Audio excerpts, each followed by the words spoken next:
శ్రీ గురుభ్యో నమ. శ్రీ గురు చరిత్ర అధ్యాయం 3. శ్రీ గణేశాయ నమ. శ్రీ సరస్వత్యై నమ. శ్రీ గురుభ్యో నమ. ప్రస్తావన. సద్గురు కృప కలుగుతున్నట్టు గుర్తు నామధారకునికి వలె గురుమహిమను గురించి తెలుసుకోవాలన్న జిజ్ఞాస అంతకంతకు అధికమవడం ఇదే నిజమైన భక్తికి చిహ్నం. 3-4 అధ్యాయాలు ఈ విషయాన్నే వివరిస్తాయి. సృష్టి వికాసం కోసం అవతరించిన వారు అత్రి మహర్షి. ఆ కార్యాన్ని నెరవేర్చడానికి తనను తాను దత్తం చేసుకున్న పరమేశ్వరుడే దత్తాత్రేయుడు. అందుకు దోహదకారి అయిన దూర్వాస శాపాన్ని కూడా స్వీకరించాడు. ఆయన త్రిమూర్త్యాత్మకుడైనందువలన గురుధ్యాన శ్లోకం ఆయనకు సంపూర్ణంగా వర్తిస్తుంది. సిద్ధపురుషులందరి రూపంలో మానవాళిని సదా అనుగ్రహించేది ఆయనే. అంటే భగవంతుడే మానవాళికి గురువుగా అవతరించిన దత్తాత్రేయుడన్నమాట. అందుకే దత్తావతారాలైన శ్రీపాదవల్లభుడు, నృసింహ సరస్వతి, మాణిక్య ప్రభువు, అక్కల్కోట స్వామి, షిరిడీ సాయిబాబా వంటి సద్గురువులకు స్కాంద పురాణాంతర్గతమైన గురుగీతలోని గురుస్తుతి శ్లోకాలు యథాతథంగా సరిపోతాయి. అట్టివారిని ముముక్షువులు ఆశ్రయించాలని, తదన్యులను కాదని భగవద్గీతలో శ్రీకృష్ణుడు ఆదేశిస్తారు. ముముక్షువు ఇటువంటి దత్తావతారాల చరిత్రలను, బోధలను శ్రద్ధగా పారాయణ శ్రవణాదులు చేసి శ్రీదత్తానుగ్రహానికి పాత్రుడవ్వాలి. అప్పుడే తగురీతిన గురువనుగ్రహం ప్రాప్తిస్తుంది. అందుకే సాయినాథుడు తన భక్తుడైన కుశాభావు చేత శ్రీగురు చరిత్ర 108 సార్లు పారాయణ చేయించారు. ఆ తరువాతనే అతడు పూర్ణ దత్తావతారమైన సాయినాథుని అనుగ్రహానికి పాత్రుడు కాగలిగాడు. కథారంభము. నామధారకుడు నమస్కరించి, ఓ సిద్ధముని, మీరు నా సందేహాలన్నీ తొలగించారు. నాకు గురువు యొక్క యథార్థతత్వం తెలిసింది. మీకు జయము. ఇంతకు మీ నివాసం ఎక్కడా? మీకు భోజనం ఎలా లభిస్తున్నది అని అడిగాడు.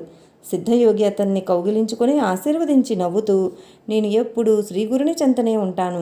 శ్రీగురు స్మరణమే నాకు ఆహారం. వారి మహిమయే నాకు అమృతతుల్యమైన పానీయము. ఈ శ్రీగురు చరిత్ర గ్రంథము శ్రవణం చేస్తుంటే భుక్తి ముక్తి శీఘ్రంగా లభిస్తాయి.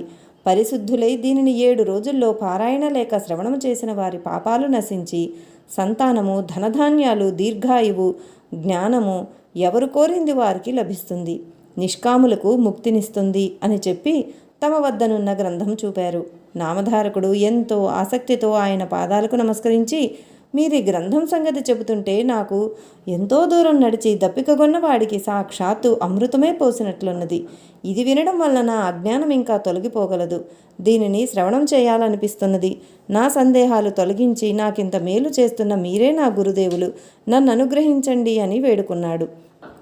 సిద్ధముని సంతోషించి అభయమిచ్చి అతనిని చేయి పట్టుకొని వెనుక శ్రీగురుడు పావనం చేసిన అశ్వత్థ వృక్షం దగ్గరకు తీసుకుపోయాడు. నామధారకుణ్ణి దాని క్రింద తమ దగ్గరగా కూర్చోబెట్టుకుని ఇలా చెప్పారు. నాయనా, అజ్ఞానం వల్ల నీకు శ్రీగురుని యందు దృఢమైన భక్తి కుదరలేదు. ఆయనను సందేహించడం వల్లనే నీకిన్ని కష్టాలు వచ్చాయి. సదాచార సంపన్నుడైన గురువును పూర్ణమైన భక్తితో విశ్వసించి సేవించగలవారికే వారి నిజతత్వం అర్థమవుతుంది. అట్టి వారికే కష్టాలు తొలగి అభీష్టాలు నెరవేరుతాయి. నిజానికి సద్గురువు తనాపర భేదం లేకుండా అందరిపైన అపారమైన దయ కురిపిస్తుంటాడు. నీరు ఎత్తైన ప్రాంతంలో నిలువజాలనట్లు దాంభికులకు ఆయన కృప లభించదు. గురువుకు సాటి అయినదేదీ లేదు. కల్పవృక్షము, చింతామణి కోరినవి మాత్రమే ప్రసాదించగలవు కానీ గురువు మనం కోరని దానిని కూడా ప్రసాదిస్తారు. ఆయన స్పర్శాదీక్షతోనే మనకు ప్రపంచమంతా బ్రహ్మమయంగా దర్శింపజేస్తారు. ఆయననే శంకించే వారికి ఆయనేమి చేయగలడు? తనను సంపూర్ణ విశ్వాసంతో సేవించే వారి వెంటనంటి కాపాడటమే ఆయన ధర్మం. కానీ పామరులు కష్టం వచ్చినప్పుడు ఎవరో చెప్పగా ఆయన్ను సేవిస్తారు గాని శ్రద్ధ విశ్వాసాలతో సరి అయిన పద్ధతిలో సేవించరు. కనుకనే కొందరి అభీష్టాలు నెరవేరవు. అప్పుడు వారు తమకు గురువు ఏమీ చేయలేదని ఆయన్ను నిందిస్తారు. నామధారకుడు ఆయనకు నమస్కరించి, స్వామి, నాకు శ్రీగురుని లీలలు వినిపించి కృతార్థుని చేయండి. శ్రీగురుడు త్రిమూర్త్యాత్మకమైన భగవంతుడంటిరి కదా, ఆయన మొదట అలా ఎందుకు అవతరించారో సెలవీయండి అని వేడుకున్నాడు. సిద్ధముని సంతోషించి, శ్రీగురుని పట్ల నీకెట్టి శ్రద్ధ కలగడం ఎంతో శుభ సూచకం. ఇంతవరకు శ్రీగురుని లీలల గురించి ఇంత ప్రీతితో ఎవరూ అడుగనేలేదు. ముముక్షువులకు మాత్రమే ఇట్టి అభిరుచి కలుగుతుంది. నీకు తప్పక పురుషార్థాలు ప్రాప్తిస్తాయి. నీ శ్రద్ధ నాకెంతో ఆనందాన్ని కలిగిస్తున్నది. నీవడిగింది చెబుతాను, శ్రద్ధగా విను. జగత్తుకు మూల కారణమైన భగవంతుడు మొదట అనేకమవ్వాలని సంకల్పించినప్పుడు ఆయన శక్తి త్రిగుణాత్మకంగా మారి బ్రహ్మ, విష్ణు, మహేశ్వరుల రూపం ధరించింది. వాటిలో రజోగుణము ప్రకోపించినప్పుడు సృష్టికర్త అయిన బ్రహ్మరూపంలో ఆ శక్తే సర్వాన్ని సృష్టించింది. సత్వగుణం బలీయమై విష్ణు రూపంలో సర్వాన్ని పాలిస్తుంది. తమోగుణం బలీయమైనప్పుడు అదే మహేశ్వరుడై సర్వాన్ని సంహరిస్తుంది. అంతేగాని నిజానికి ఆ ముగ్గురికి భేదమే లేదు. పూర్వం సూర్యవంశానికి చెందిన అంబరీషుడనే రాజు నిరంతరము హరిచింతన అతిథి సేవలతో పాటు దృఢమైన నిష్ఠతో ఏకాదశి వ్రతం ఆచరించేవాడు. ఒకరోజు ద్వాదశి తిథి ఒక్క ఘడియ మాత్రమే ఉందనగా దూర్వాస మహర్షి శిష్య ప్రశిష్యులతో కలిసి అతని వద్దకు వచ్చారు. అంబరీషుడు ఆయనను పూజించి త్వరగా అనుష్ఠానం పూర్తి చేసుకుని భోజనానికి రమ్మని ప్రార్థించాడు. అప్పుడు ఆ మహర్షి స్నానానికని నదికి వెళ్ళి పారణ సమయం మీరిపోతున్నా గాని రాకుండా ఆలస్యం చేయసాగారు.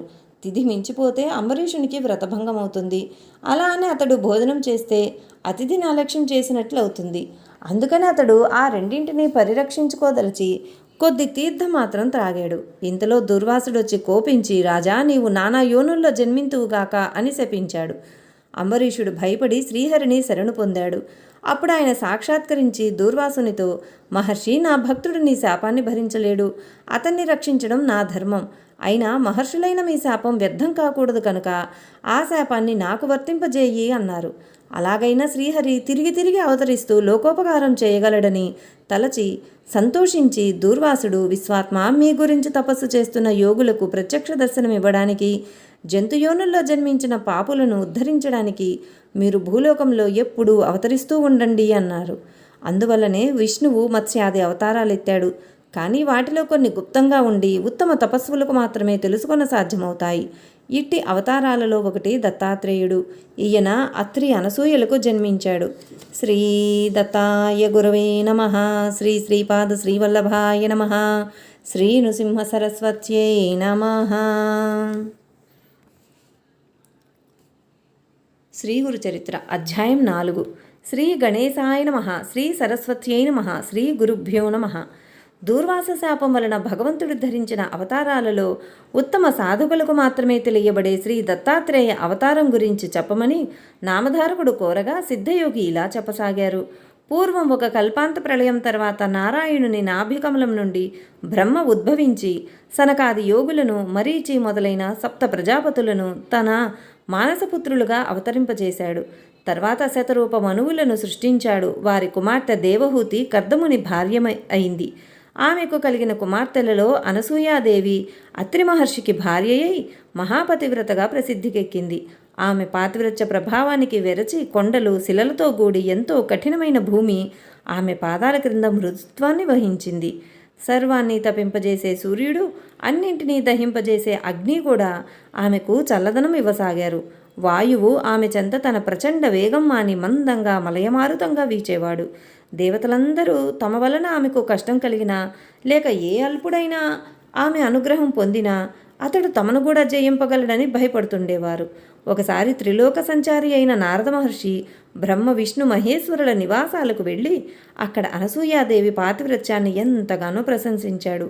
అత్రి మహర్షి ఆదేశం మేరకు ఆమె వలె అతిథి అభ్యాగతులను ఆదరించే సాధ్వి మరొకరు లేరన్నాడు. అప్పుడు త్రిమూర్తుల భార్యలు కూడా దేవతలందరి వలనే భయపడి అసూయ చెంది ఆమె పాతివ్రత్య మహిమను తగ్గించమని తమ భర్తలను నిర్బంధించారు. అప్పుడు త్రిమూర్తులు అతిథి వేషాలలో అత్రి మహాముని ఆశ్రమానికి చేరుకున్నారు. అనసూయాదేవి వారికి ఎదురేగి స్వాగతం చెప్పి అర్ఘ్యపాద్యాదులు సమర్పించి, అయ్యలారా, మీ రాక చేత మా ఆశ్రమం పావనమైంది. మీకు నేనేమి చేయాలో సెలవీయండి. అత్రి మహర్షి తపస్సు కోసం అరణ్యంలోకి వెళ్ళారు అని చెప్పింది. అప్పుడు ఆ అతిథులు, అమ్మా, మాకెంతో ఆకలిగా ఉన్నది. నీ భర్త ఎప్పుడు వస్తారో చెప్పలేము కదా, మాకు వెంటనే భోజనం పెట్టు అన్నారు. ఆమె లోపలికి వెళ్ళి విస్తళ్ళు వేసి, అయ్యలారా, భోజనానికి దయచేయండి అని ప్రార్థించింది. అప్పుడు వారు, సాధ్వి, నీవు మాకు ఆతిథ్యం ఇస్తానని మాట ఇచ్చావు. కానీ మాదొక షరతు ఉన్నది. నీవు కట్టుకున్న గుడ్డలు విడిచి నగ్నంగా వడ్డిస్తేనే మేము భోంచేస్తాము, లేకుంటే ఇలా ఆకలితోనే వెళ్ళిపోతాము అన్నారు. వారు ఆకలితో వెళ్ళిపోతే ఆమె అత్రి మహర్షి ఆదేశాన్ని మీరినట్లవుతుంది. అంతేగాక ఆకలితో తిరిగిపోయిన అతిథి గృహస్థుల పుణ్యాన్ని, తపస్సును తీసుకుపోతాడని శాస్త్రం. కానీ పరపురుషుల ఎదుటకు నగ్నంగా వస్తే పాతివ్రత్యం భంగమవుతుంది. పరస్పర విరుద్ధమైన ధర్మాల మధ్య తనను చిక్కించుకోజూచిన అతిథులు సామాన్యులుగారని ఆమె వెంటనే గ్రహించింది. వారి విచిత్రమైన షరతుకు ఆమె తనలో తానే నవ్వుకున్నది. తపోమూర్తి అయిన అత్రి మహర్షి సంసర్గం వలన పవిత్రురాలనైన నాకు కామభయం లేదు. ఆకలిగొని అన్నమడిగిన వీరు ధర్మం ప్రకారం నా బిడ్డలే గాని పరపురుషులు గారు అనుకుని ఆ సాధ్వి, అయ్యలారా అలానే చేస్తాను, భోజనానికి లేవండి అని చెప్పి ఆశ్రమం లోపలికి వెళ్ళి అత్రి మహర్షి పాదుకలతో, స్వామి నేను మీ ఆజ్ఞ మేరకు వారు నా బిడ్డలన్న భావంతో భోజనం వడ్డిస్తాను అని చెప్పుకున్నది. ఆమె యొక్క పాతివ్రత్య మహిమాన్వితమైన సంకల్పం వలన ఆమె భోజనం వడ్డించడానికి నగ్నంగా వెళ్ళేసరికి ఆ ముగ్గురు పసిపిల్లలయ్యారు. ఆమె భావాన్ని అనుసరించి ఆమెకు బాలింతరాలికి వలె స్తన్యం వచ్చింది. ఆమె వెంటనే మరలా వస్త్రాలు ధరించి ఆ బిడ్డలకు తృప్తిగా పాలిచ్చింది. నిరంతరం సృష్టి చేసి అలసినవాడిలా బ్రహ్మదేవుడు, ప్రపంచాన్ని పాలించి అలసినవాడిలా శ్రీ మహావిష్ణువు, జగత్సంహార కార్యం వలన సౌలిపోయిన వానిలాగా శంకరుడు అనసూయాదేవి యొక్క పాతివ్రత్య మహిమను గ్రోలి విశ్రాంతి చెందారు. ఆ మహాపతివ్రత తన దివ్యదృష్టి వలన ఆ ముగ్గురు త్రిమూర్తులని తెలుసుకుని ఊయల్లో పెట్టి ఆ జరిగిన కథనే జోలగా పాడుచున్నది. ఇంతలో అత్రి మహర్షి వచ్చి ఆమె నుండి సర్వము తెలుసుకుని ఊయలలోని త్రిమూర్తులను దర్శించి ఆ రూపాలలో ప్రకటమైన పరమాత్మను ఇలా స్తుతించాడు. ఓ మహావిష్ణు, నీవు సృష్టి స్థితి లయ కారణుడవు, జగత్సాక్షివి, విశ్వమయుడవు, విశ్వాధారుడవు. ఓ పరమేశ్వర, నీవు సహజంగా ఒక్కడవే అయినా నీ లీల చేత త్రిమూర్తులుగా మారి క్రీడిస్తున్నావు. వాస్తవానికి ఈ జగత్తు నీకంటే వేరుగాకపోయినా మస్క చీకటిలోని త్రాడు దానికి భిన్నమైన పాముగా గోచరించినట్లు నేను నాది అనే మాయతో కూడిన భావన వలన నీకంటే వేరైనట్లు జీవులకు గోచరిస్తున్నది. ఊయలలోని పిల్లలు హాయిగా నిద్రపోతున్నారు. త్రిమూర్తుల ఆ స్తోత్రానికి తృప్తి చెంది తమ నిజరూపాలతో కూడా ప్రత్యక్షమై వరం కోరుకోమన్నారు. అప్పుడు ఆయన సాభిప్రాయంగా భార్య వైపు చూస్తూ, సాధ్వి, వీరు మనస్సు చేత కూడా పొందడానికి వీలుగాని వారు, అయినా నీ భక్తి వలన ఇలా వచ్చారు. నీ అభీష్టమేమిటో నివేదించుకో అన్నాడు. అనసూయాదేవి, స్వామి, ఈ సృష్టి యొక్క వికాసం కోసమే మీరు భగవంతుని చేత సృష్టించబడ్డారు కదా, కనుక ఈ మూడు మూర్తులుగా ప్రత్యక్షమైన వీరిని పుత్రులుగా పొంది మీ అవతార కార్యం నెరవేర్చుకోవడమే నా అభీష్టము అన్నది. అత్రి మహర్షి సంతోషించి, మీరు మాకు పుత్రులుగా పుట్టి మమ్ము ఉద్ధరించండి అని కోరాడు. అప్పుడు వారు, మహర్షి, మమ్ము నీకు సంపూర్ణంగా దత్తం చేసుకున్నాము అన్నారు. ఆ పతివ్రత ప్రభావం చేత త్రిమూర్తులు అత్రి కోరిన వరమును అనుగ్రహించి తమ లోకాలకు వెళ్ళి వారి భార్యలను కలుసుకున్నారు. తర్వాత అత్రి అనసూయలకు ముగ్గురు పుత్రులు కలిగారు. సద్గురువైన అత్రి మహర్షికి ఆత్మసమర్పణ చేసుకుని సేవించిన ఫలితంగా తనకు వ్రతభంగం చేసి శపించడానికి వచ్చిన త్రిమూర్తులను బిడ్డలుగా పొందింది అనసూయాదేవి. తర్వాత అత్రి మహర్షి బాలవిష్ణుమూర్తికి దత్తుడని, దర్శనమాత్రం చేత అందరి హృదయాలకు ఆహ్లాదాన్నిచ్చే బ్రహ్మదేవునికి చంద్రుడని, ప్రళయకర్త అయిన రుద్రుడికి దూర్వాసుడని నామకరణం చేశారు. ఈ ముగ్గురు అత్రి యొక్క సంతానం గనక వీరిని ఆత్రేయులని, దత్తుణ్ణి దత్తాత్రేయుడని వ్యవహరిస్తారు. ఈయనే సాక్షాత్తు పరమేశ్వరుడు, శృతులకు కూడా అందని సచ్చిదానంద స్వరూపుడు, మానవులకు అభీష్టాలు నెరవేర్చి యోగము జ్ఞానము ప్రసాదించేవాడు, స్మరించిన తక్షణంలోనే అనుగ్రహిస్తూ సర్వత్రా సంచరిస్తూ ఉంటాడు. దూర్వాసుడు మిక్కిలి కోప స్వభావం గలవాడైనా ఆయన కోపం కూడా లోకానికి కళ్యాణమే చేకూర్చింది. చంద్రుడు సర్వజీవులను పోషిస్తుంటాడు. తర్వాత బ్రహ్మ, శివుడు తమ దివ్యాంశలను దత్తాత్రేయుని యందుంచి తల్లి అనుమతితో తపస్సుకు వెళ్ళిపోయారు. నామధారక, అలనాటి దూర్వాస శాపం వల్లనే పరమాత్మ అయిన శ్రీదత్తుడు శాశ్వతంగా భూమి మీద సంచరిస్తూ భక్తులను అనుగ్రహిస్తూ ఉంటాడు. అసలు ఆయన అవతరించిందే అందుకు. స్థూల దృష్టికి అలా కనిపించినా నిజానికి ఇతర అవతారాలు తమ కార్యం తీరగానే శరీరాలు త్యాగం చేసి వైకుంఠానికి వెళ్ళిపోయినట్లు భగవంతుడు ఈ దత్తావతారంలో చేయడు. శ్రీరాముడు రావణాది రాక్షస సంహారం కోసం, శ్రీకృష్ణుడు దుర్యోధనాది దుష్టులను సంహరించి భూభారం తగ్గించడానికి అవతరించారు. ఆ కార్యాలు తీరగానే ఆ ఇద్దరు తమ శరీరాలు వదిలివేశారు.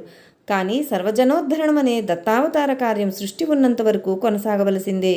కనుక దత్తస్వామి అవతార త్యాగం చేయకుండా నిత్యము భూమిపై సంచరిస్తూ ఉంటాడు. శ్రీ దత్తాత్రేయుడే ఆది గురువు. పూర్వం భగవంతుడు మత్స్య కూర్మ రూపాలలో అవతరించాడు. అలాగే ఈ కలియుగంలో కూడా ఇప్పటికీ 2 సార్లు అవతరించాడు. కలియుగంలో అజ్ఞానులకు గోచరం కాకపోయినా ఆ 2 అవతారాలు ఇప్పటికీ కూడా భక్తుల అభీష్టాలు నెరవేరుస్తున్నారు. ఇతర యుగాలలో కర్మచేత తప్ప సిద్ధించని పుణ్యం ఈ కలియుగంలో పరిమిత కాలంలో సత్సంకల్పం చేతనే సిద్ధిస్తుంది. కనుక ఇట్టి కలియుగంలో జన్మించి బుద్ధిపూర్వకంగా శ్రీగురుణ్ణి ఆరాధించి తరించడమెంతో సులభం. అట్టి అవకాశం పూర్వపుణ్యం చేత నీకు లభించింది కనుక నేను చెప్పే గురుకథలు శ్రద్ధతో విను అన్నాడు సిద్ధయోగి.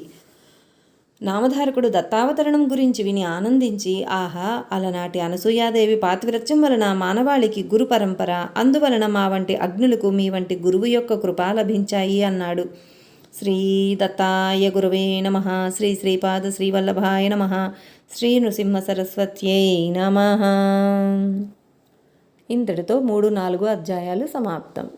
లైక్ చేయండి, షేర్ చేయండి, సబ్స్క్రైబ్ చేయండి. కొత్తగా సబ్స్క్రైబ్ చేసుకున్నవారు పక్కనే ఉన్న బెల్ ఐకాన్ ప్రెస్ చేసి ఆల్ అని ప్రెస్ చేస్తే నా నోటిఫికేషన్స్ వెంటనే మీకు అందుతాయి. Thank you.